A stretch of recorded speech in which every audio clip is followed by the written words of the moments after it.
What's up, everybody? Welcome to the Fantasy Flex podcast from the Action Network and Fantasy Labs. I'm your host, Chris Raybon. This is NFL Week 16, your player projections episode, and who better to talk about player projections is the most accurate ranker in the game, the odds maker, Sean Kerner. Sean, how's it going? Happy Week 16. Happy Week 16. Not sure how I did on Fantasy Pros. I need to stop ranking Pat Freiermuth so damn low. I was like minus 9 ECR, and this guy continues to feast. So I'm going to try to correct that this week. There's always one player every year that's like I just constantly have too low, and I just need to fix that this week. So that's Pat Freiermuth for me this year. I mean, yeah, I think Pat Freiermuth is. I mean, it's all going to depend on George Pickens. Really, I think that Freiermuth kind of becomes that top touchdown bet for the Steelers if Pickens isn't in the lineup. But we will jump into every position as we always do on this pod. Top five, we'll go guys we're high and low on, throw out some props. So let's get right into quarterback. Just a quick reminder, all of our fantasy football content available on fantasylabs.com. You can find all our rankings, projections, and more at fantasylabs.com. Week 16, Sean, quarterback, top five. Who you got? Josh Allen. Massive, completely like 5-point gap. Jalen Hurts, Lamar Jackson, Joe Burrow, and Kyler Murray. I got Josh Allen, Lamar Jackson, Joe Burrow, Jalen Hurts, and Baker Mayfield. Oh, nice. Love it. He's my number 6. He was close, but he's balling. Yeah. Who you high on? I'm high on Dorian Thompson-Robinson this week, the new starter for the Browns. He gets to start over Jameis Winston this week, and he has some rushing upside, which is obviously a boost in fantasy, but he has a solid mix of pass catchers, especially if they get back Cedric Tillman and David Njoku this week, which would only help boost his passing upside. But I think this is a great spot against Bengals defense that has been a disaster this season. So this is a great matchup for him. Should be a pass heavy game script. I expect the Bengals to put up points here. So, he opens up the week as my QB 18. So if you're in a 2 QB super flex format and you were relying on Jameis Winston or somebody, I think you could do worse than DTR. I think he has a sneaky floor ceiling combo this week against the Bengals. What do you think his benching risk is? Because I know we've seen him get benched. Yeah. Like what, half of his starts, I think. Yeah. I mean, I think in this case, they'll just leave him out there for the Wolves. But yeah, that's a fair point. Listen, I thought they were just going to stick with Jameis. So the fact that they even benched Jameis, that it does worry me. Like, like what? Like, did you really you didn't know Jameis throws picks? Like, did you really need to bench him? So like that just now I'm like, they got, just see what they have in him. I think there's been some times he's looked solid. Like he's been good. In preseason, what do they got to lose? So they already know what they have in Jameis. Again, would I play him over like Aaron Rodgers? Probably not.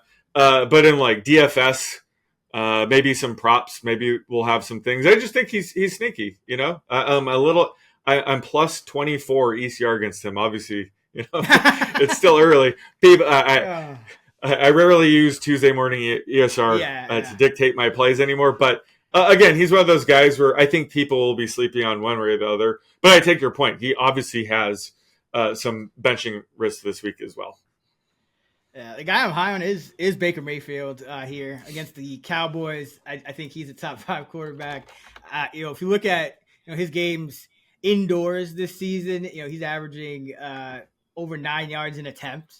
And this is another indoor game, high total against the Cowboys. And their offense has been decent too, so it shouldn't be a straight blowout or anything like that. And he's scrambling really well, has been all year. It's kind of what I've noticed the most about Baker. That's kind of improving his passing and his overall fantasy numbers is that he's able to scramble out of a lot of pressure and make plays down the field or run. So he only carried twice last week, but it was for 25 yards. Had a 288-yard game through the air, 4 touchdowns, 1 pick against a very good Chargers defense. He's now averaged 9.8 or more yards per pass attempt in 3 of the past 4 weeks, including 10 yards an attempt each of the last 2. So he's starting to heat up again. And we saw this last year when the Bucs were making a playoff run. down the stretch. It's like all of a sudden Baker Mayfield every week is just putting up numbers, and Mike Evans, he's still chasing that 1,000-yard season, so he's going to be throwing at Evans a lot, which is always good for your quarterback.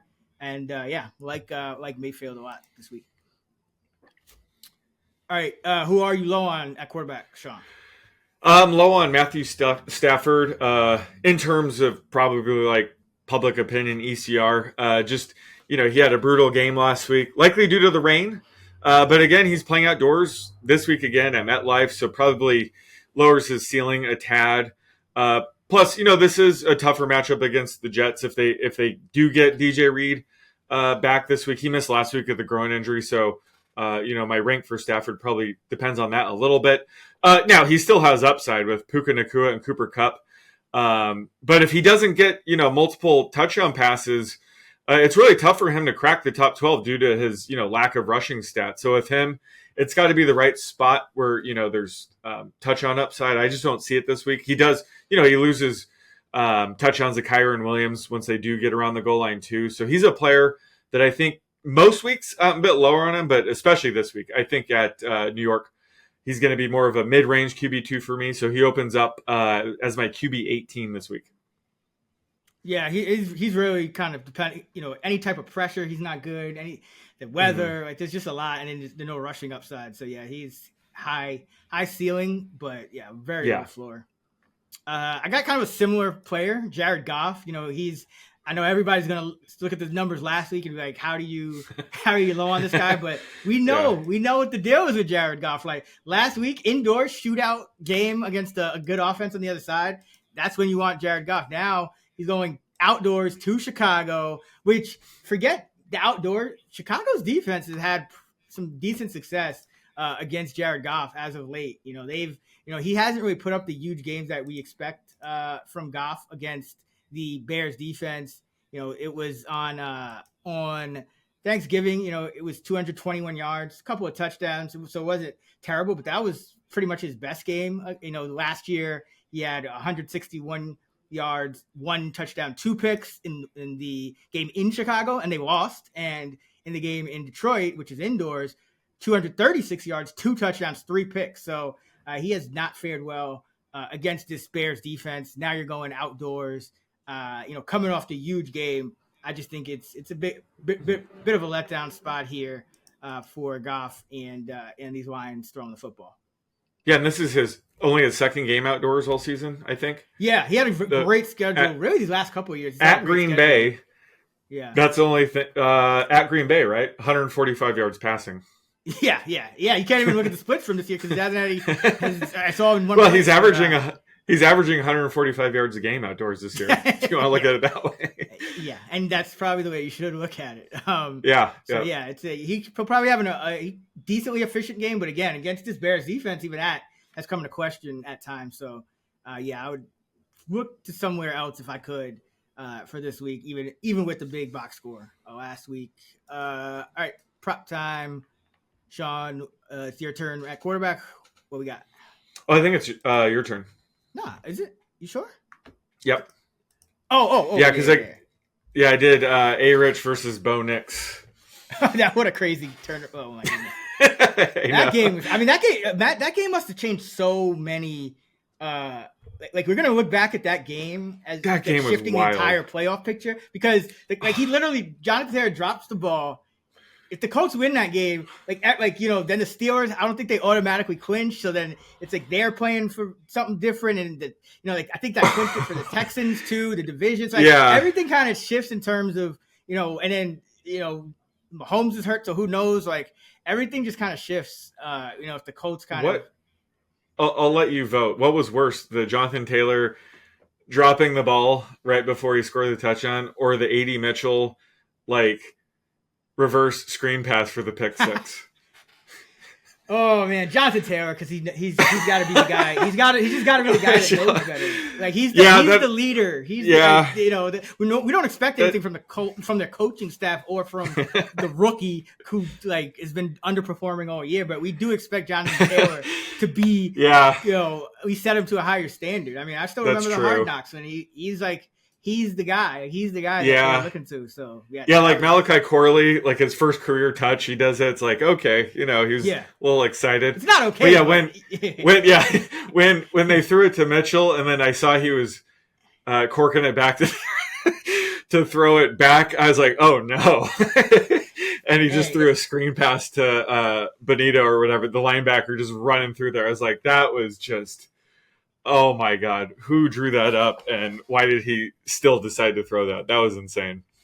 Yeah, so did you not see Jacoby Myers in the oh yeah. Same deal almost. yeah, man. All right, let's go with, since everyone's kind of doesn't know what to do with either of these guys. One of them's coming off like the biggest game of his life, and one of them's coming off one of the worst games of his life. Nice. Brock Purdy versus Jared Goff, passing yards. I'm gonna go Purdy minus 4.5. He's the favorite by 4.5. Ooh, that's a good one. I have them tied, but I haven't really factored in Goff's outdoor average of 145 yards a game yet. And I'm thinking no Montgomery. Oh man, he might just check down a little bit more. Niners. Oh, Purdy looked really bad though. I'll go with Purdy. So I have to spot. So I'm taking a minus 4.5. Yeah, you're spotting 4.5 yards. Yeah, I don't love it, but I'll go with it. Yeah, Purdy looked bad. I think he'll bounce back. Yeah, but that's a good right call. I think it's the right call, but it's tough to set both of their projections because you have one of them coming off this monster game, and you have the other one, and it's not even just this one game. I mean, he had the rain game. Not the rain game. This was the rain game. He had the rain game, and then he had the snow game. He had the rain game and the snow game. So it's like, is it recency bias or is his arm broken? Like I have to go back and watch again because I don't know. It's nothing like stood out to me outside of he's looked like that too much, and it's almost like we're getting used to him looking like that. And but then he had that game in between where didn't he throw for like 300 yards against Chicago? So do we know what his injury is? Like I heard it could have been like a labrum tear or something. Do we even know what he's dealing with? I don't think we have the exact details. Because I tore my labrum. You could probably play. It's a lot of pain. Then you need surgery. You could play through it. So maybe he's dealing with something like that, or just something structurally wrong. Where he'll look good at times, but he did not look good last week. Probably due to the rain. I was thinking, okay, so when it comes to Goff, do we think the Bears are going to be able to put up enough points to even force Goff to throw after just watching the disaster that we just saw last night with the Bears? But the Lions defense has so many injuries. So I can go either way. So I'm not going to overthink it. Just give me Purdy. But those are going to be two players that are going to be fun to project later in the week. I will say this: the one thing I will say about Purdy is the line for Niners Dolphins in Miami is Miami minus 1.5 with a 44.5 total. So that seems to me that books don't think Purdy's playing. Oh, right? Yeah, 44.5 for 44.5 for a healthy Niner passing offense in warm weather city. I feel like that seems a little fishy. No, was there supposed to be weather or something? There's supposed to be a little weather, but not. I mean, still 44.5. Yeah, no, that's Miami low. minus 1.5. Miami did this. Miami minus 1.5 sounds about right, but the total seems very low. Yeah, I mean, and it's gone down. It was I think it was 46.5 when I first inputted. I usually input the numbers in my early projections just to see where the market's at, and it's gone down a couple points. So that's something to watch. Yeah, the total's fishy. Say. But I mean, if you're starting Purdy this week, I would definitely make plans because something's a little fishy. And period. I mean, he didn't look like he could make the throws, but it's Goff. You don't really want Goff either. So this is a tough projection. Make sure to visit our rankings at actionnetwork.com. Let's get to running backs, Sean. Who you got in your top 5? I got Jahmyr Gibbs number 1. Then Bijan Robinson, Josh Jacobs, Chase Brown, and Saquon Barkley. Yep, I got Gibbs number 1, Jacobs number 2, Bijan, Barkley, and Chase Brown. So same Same guys, a little bit different order. Who are you high on? Kendre Miller. I mentioned him on the waivers pod. This is obviously pending, Alvin Kamara not being able to play through this growing injury. And again, with the Saints season over, sounds like Derek Carr's getting shut down. They're massive underdogs against the Packers.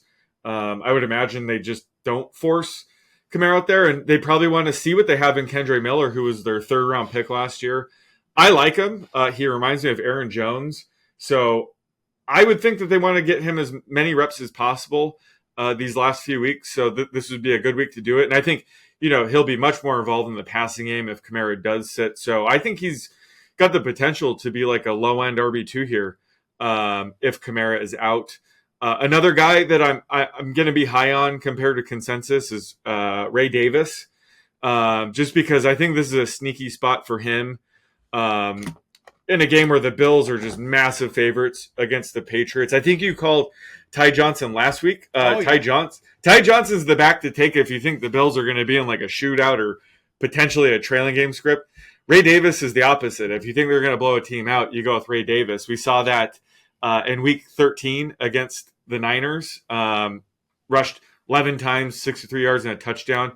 I think we could see a similar line here against the Patriots. They got to keep James Cook fresh for the playoffs as well. They kind of want to limit how many touches he gets just in general, because he did kind of fall off at the end of last year. So I think that's key here. If they get up early, just keep feeding Ray Davis. So I think he could make for an interesting desperation RB3 flex type for managers who are in a bind. Obviously a great play for DFS, maybe props, but Ray Davis is a guy I'm going to want to be higher than ECR on this week. Yeah, it sets up as a Ray Davis game. The Bills, they just, maybe they have a letdown, but at this point, they're rolling on offense. So, yeah. For me, it's Jerome Ford. Like him this week against the Bengals. I think you're going to have, with Dorian Thompson-Robinson starting, you're not going to have a ton of success through the air that you've been having with Jerry Jeudy and all these guys. So there's going to be yards to be had, just to kind of move the ball. And I think Ford gets more of those. And he was already cutting into Nick Chubb's early down usage as the season progressed, which is, pretty crazy considering just how much respect they have for Chubb. So the fact that they were kind of taking some of his work away as the season progressed and he struggled, I think Ford will continue to be the lead back, and he's in tune for what could potentially be a really big workload here, because they've been just healthy scratching Deontay Foreman for, couple of months now, pretty much. And then Pierre Strong, he's been in and out, but he's more of the forward backup in the pass game, which that's not really changing with Chubb going out. So I think Ford against this Bengal defense that could be playing some prevent late in the game the way the Bengals offense is playing, like Ford a lot here against the Bengals. All right, who are you low on at running back for Week 16, Sean? I'm low on Najee Harris, which sucks. This is the time of year he kind of turns into Derrick Henry, but he's coming off a brutal game against the Eagles, and this is just another brutal spot for him against pass funnel Ravens defense, and Najee's always going to get a downgrade whenever the Steelers are expected to be in more of a trailing game script, which is certainly the case this week. So I think this does set up better for Jaylen Warren out of the Steelers backfield. So I have Najee as a dicey RB3 flex play who might need a touchdown this week to really offer any value for you. So he's a guy that just in these types of spots, my projections are going to be much, much lower on Najee. Yeah, let's be real. Most weeks he needs a touchdown anyway. That's true. It's like 16 carries for 63 yards. Last year though. Last year around this time, it was like 27 carries for 137. Like this is the time of year he does that. Usually when it's a bad weather game and it's a closer game, those have been big Najee games, but we're just not seeing that right now. Yeah, that was brutal. That fumble, pretty much I torched my Steelers bet because they were driving down the field. It was one. Yeah. I think it was could have cut into that lead, and then I think it was a 7-point game, and then he fumbles in after they had a good drive going. Pretty much that was it. All right. I am low on Ramondre Stevenson. I think he's another kind of dicey guy, kind of turning into a little bit of that similar type of back, like a Harris, where Mm. If you don't get a touchdown, you're not really sitting pretty with him. And it's the Patriots, so that's tough to do. But 2 of the last 3 games, which were both games where it was a blowout, his snap count went down more than it has early in the season. He went just 42% of the snaps against the Dolphins and then 65% against the Cardinals. And we saw for the second straight week, Antonio Gibson really looked a lot better than Ramondre on some of his snaps. So I just worry that you either get a blowout and Ramondre kind of doesn't really get a full complement of snaps, or they keep working in Gibson a little more. So there's kind of a dual threat here against this Bills team as a huge underdog for Ramondre. So he's still a top 24 back in the ECR. I prefer him as RB3 flex kind of guy who you really don't want to be relying on if you're this deep into the fantasy playoffs. Alrighty, let's see, props. So this is you. McLaughlin, of course. The Broncos can never keep a healthy running back. So yeah, you had the over. Oh man, yeah. But yeah, I just played the like Javonte 20? under. I was like, all right, this is what we're doing. But we were going this week. Yeah, the Javonte unders have been a wagon. Just running back props in general have been really tricky this year. One of the few props I lost last week was I had Tank Bigsby over. Mm-hmm. It just seems like any short-term trend, you can't read into it. Just throw it out the window. It doesn't matter. Yeah. Just anything goes. So let's go with the Jaguars backfield. I want to hear your thoughts on this because I don't know what to do here. But who's going to have more rushing yards this week? Travis Etienne or Tank Bigsby against the Raiders? Ooh. Because Etienne was just the clear lead back last week. Just, Bigsby would mix in. But it's kind of surprising. And I think this does set up for like a better spot than Bigsby. But just like, what are your thoughts on this backfield? I have it 50-50 on carries. I have Etienne as a clear lead back on passing downs. But yeah carries have been, yeah. I mean, if you do look at the full season numbers, they've been equal in carries. And then it's been the passing work where Etienne has kind of separated. So because, like with running backs, I do still look at like, when you're rating the recent trends, which as you mentioned has been a little bit hit or miss this year, but when you're weighting the recent trends, it's usually the past 2 games for running backs. And Bigsby had that game 2 weeks ago where he had 78% of the design backfield carries and Etienne only had 17. And then last week it was 56-44 in favor of Etienne. So Bigsby's edge was bigger in the game that he had the lead. For the season, it's literally within 1%.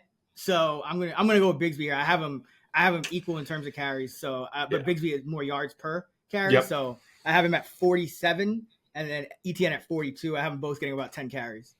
Yeah. It was just a good spot. The Jets defense have been vulnerable on inside runs, which is what Bigsby thrives with. And I was watching the game, of course, because I had that prop, but it looked like he was in for a drive. Usually he was going to get the whole drive, and the first play he fumbled it. Yeah. And then Etienne came in right away, but the fumble didn't count because it was a penalty. Like a Jets player ripped his face off and he fumbled it. And it's almost like he got in trouble for that. Could have been hurt. Could have just been hurt. I mean, he did get his face ripped though. Yeah, exactly. That kind of hurts, I think he kind of just needed to check out for a little bit. He's Tank, okay? He's Tank. He doesn't get hurt. But it just seemed like he was briefly kind of benched for that. And they were just playing Etienne heavily. So, again, just my bigger point is just running backs have been really fickle this year and tough to project. So, kind of stay away from those types of props if I can help. Hey, we're probably going to get, if McLaughlin's out, we'll get another Javonte 10 and a half carries. And 35 yards or 40 yards, something outrageous. Sure, well, he might get it. Look out for those. Well, if McLaughlin's out, he might get it. So that's the thing. Yeah, you say that, but what do we know about the Broncos backfield?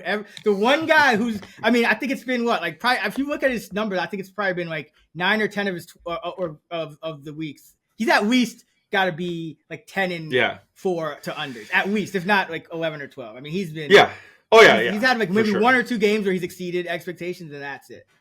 Yep. All right. Wide receiver top 5 for week 16.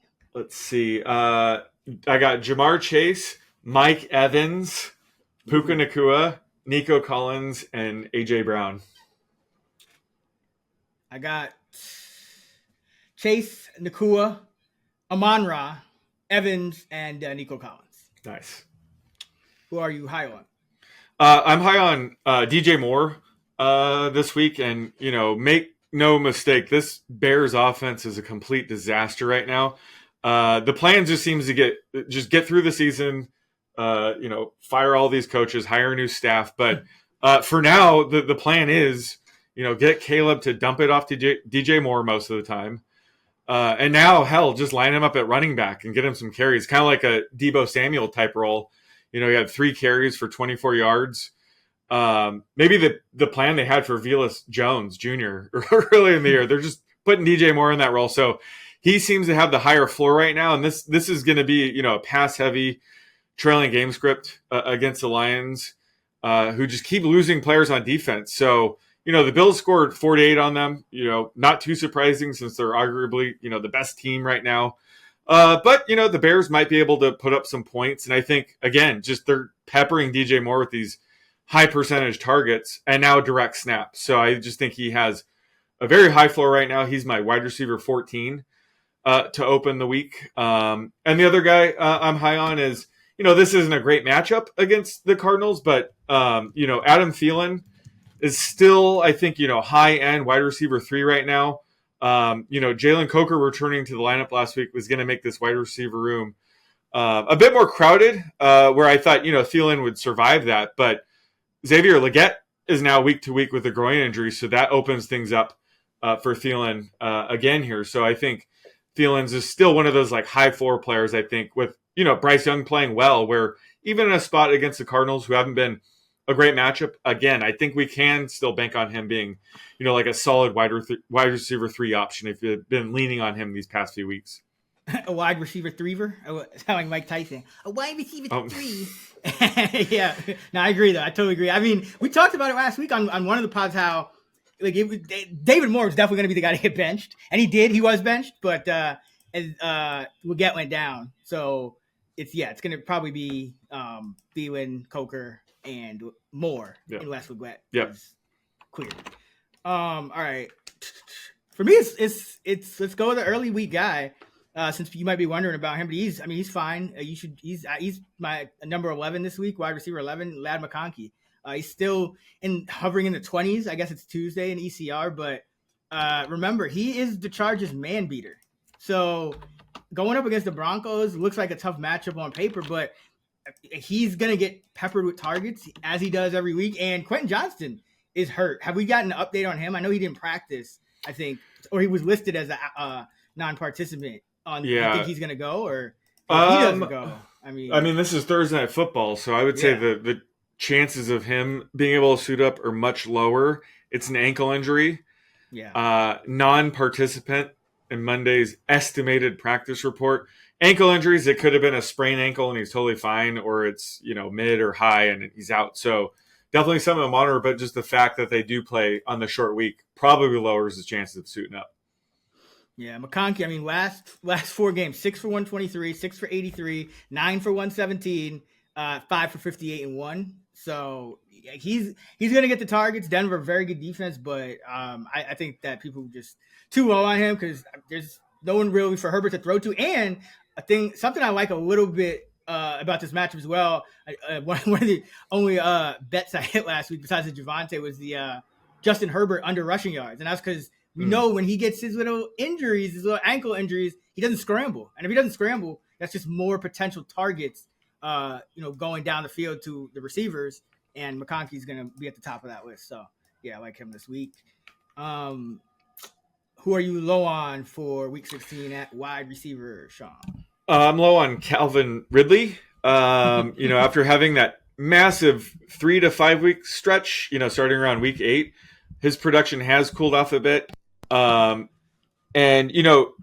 Mason Rudolph is going to be a little bit more conservative than Will Levis. He'll throw less pick sixes, which, pick sixes are essentially the best possible play for a player like Ridley. You get the ball right back, and now you're down 7 more points, and you got to be more pass heavy and aggressive to overcompensate for that. Having Mason Rudolph under center kind of hurts Ridley's upside. And Rudolph was targeting, his running backs, tight ends at a higher rate. We saw Chiga Kwanko just have a career game at the expense of someone like Ridley. So I think this week I'm going to be a bit lower on Ridley. Sure, he can still catch, a deep ball or two, but he's going to be even dicier than most weeks. And another guy I'm low on is Jerry Jeudy. It was a handful of weeks ago I said he was a sneaky ad on our waiver pod because there was a chance they're going to trade Amari Cooper away. Maybe they would bench Deshaun Watson at some point. And sure enough, Amari Cooper got traded away. Watson got hurt. So Winston took over and we saw Jeudy erupt. Now, DTR is taking over, who I think is sneaky for like DFS because of his rushing upside, but he definitely hurts, the passing volume. We love Jameis for the Browns pass catchers, but DTR is going to scramble more.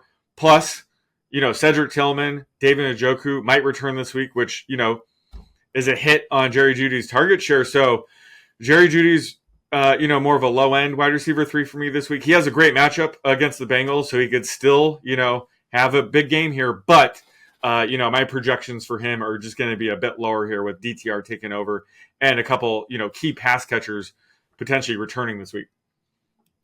Yeah, exactly. I have that in the outline, Elijah Moore, and it's for the same exact reasons. Yeah. He's the ECR 42. And listen, Moore, he's been on the field a ton, and Jameis targeted him at a much higher rate than Watson did. But now, we're back to, like you said, we have a quarterback who's going to project for half the yards, and Tillman probably comes back. And even if not, Woods has been more involved than I think anyone thought coming off the practice squad as well. So Woods has actually been leading them in routes since he's been active. So, Elijah Moore, I think he's kind of out of the starting consideration. Another guy, DeAndre Hopkins, assuming Patrick Mahomes is out, or even if he's in, forget. It's not even get cute here.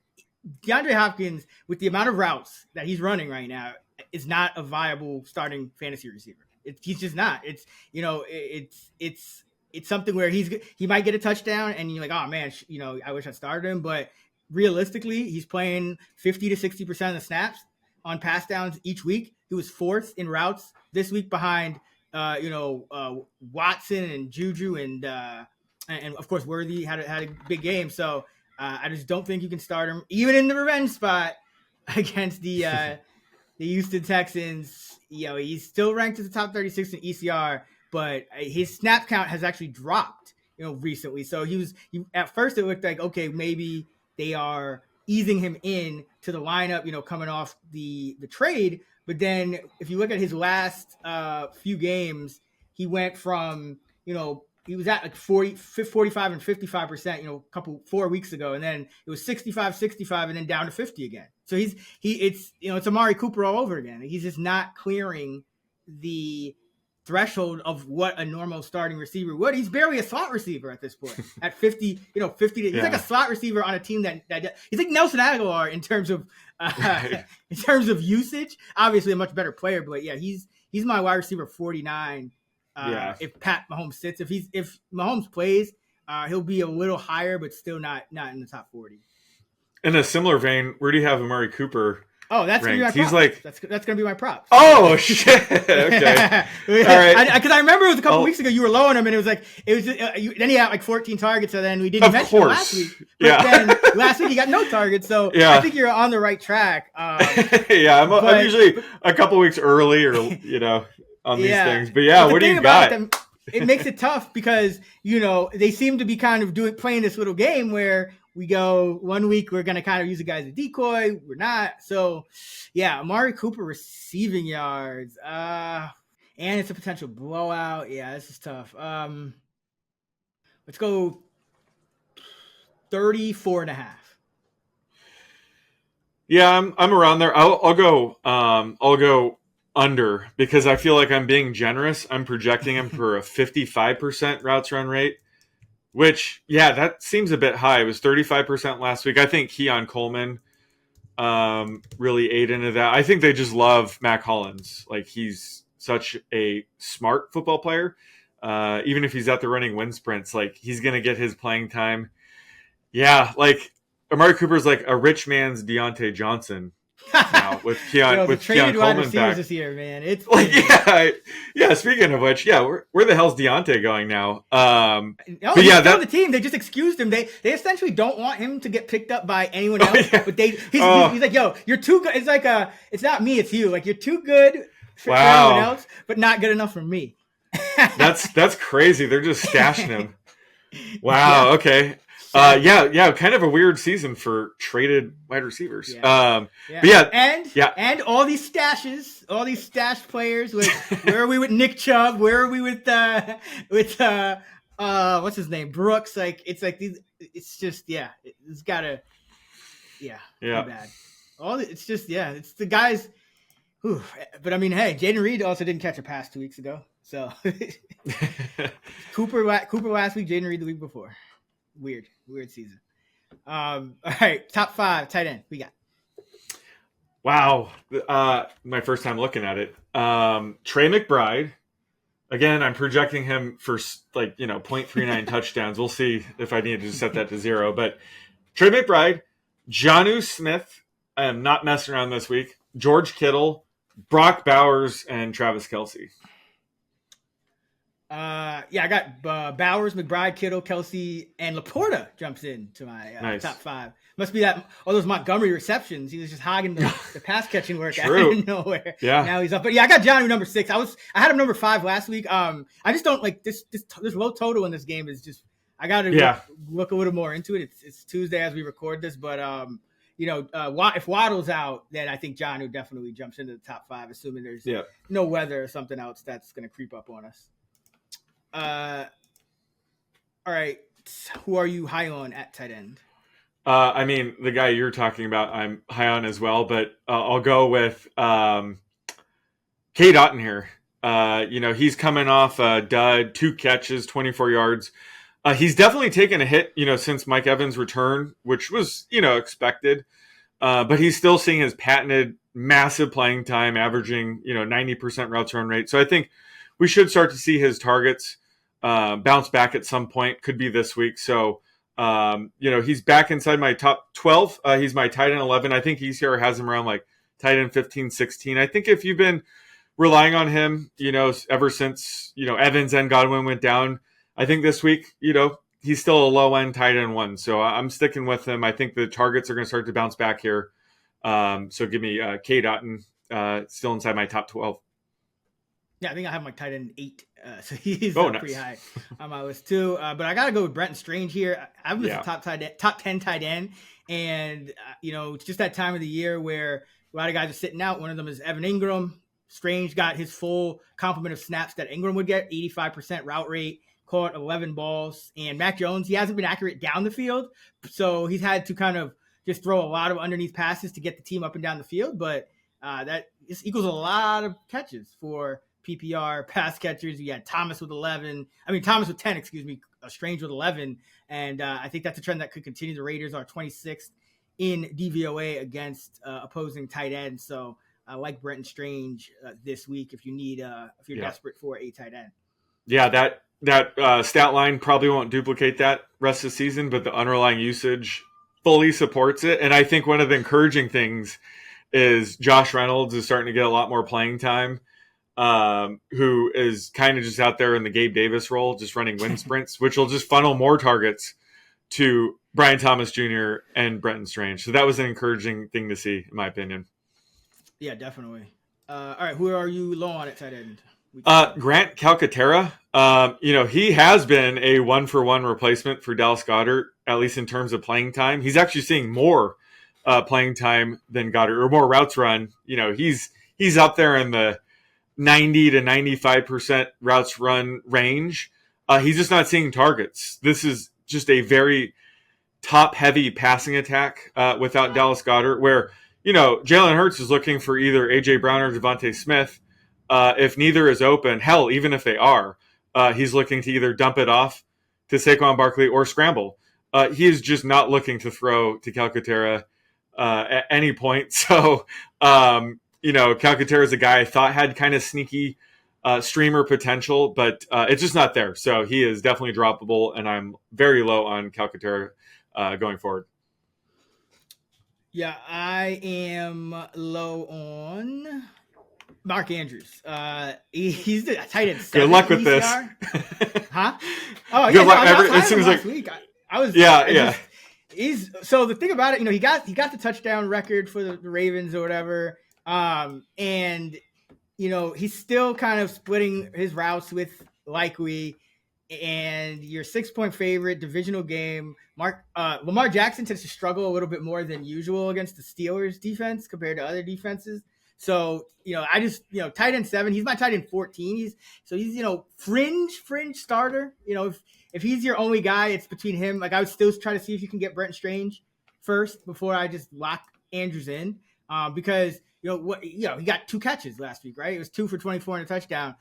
Yep. He's always liable to get 2 catches in the game because he's not running, the full route rate that he was earlier in his career. And this Ravens team, they're very good, so they could blow somebody out at any time, which, if he's not the guy scoring the touchdowns early, could hurt him. But he's also just not getting as many routes or targets as he was earlier in his career. So, yeah, it's I think, top 7, top 8, way too high, fringe tight end 1 for me, who I would prefer somebody with a bit of a higher floor this week. All right. What you got for the prop? Brenton Strange, total receiving yards over under 40.5. I have him right at 40. The Raiders. I'll go over. I'll probably be adjusting him up a little bit because gotta look at Mac Jones and their pass rate. They've been throwing the ball. First couple of games they didn't really throw the ball as much with Mac Jones, but they've been throwing a lot more. So yeah, I'm gonna go over. I don't want to be under. Yeah, that's probably what is probably. Anytime you see a tight end with his prop over 40 yards, that's a big boy line. That's top 10 status, really. If you're projecting a tight end, their median to be over 40 yards, that is a good sign. If you have essentially you're expecting like 5 catches. At least 5 catches. Exactly. Because around 10 yards a catch, you say. So 4 you get to 40 on the dot, most tight ends. But anything, once you get over that.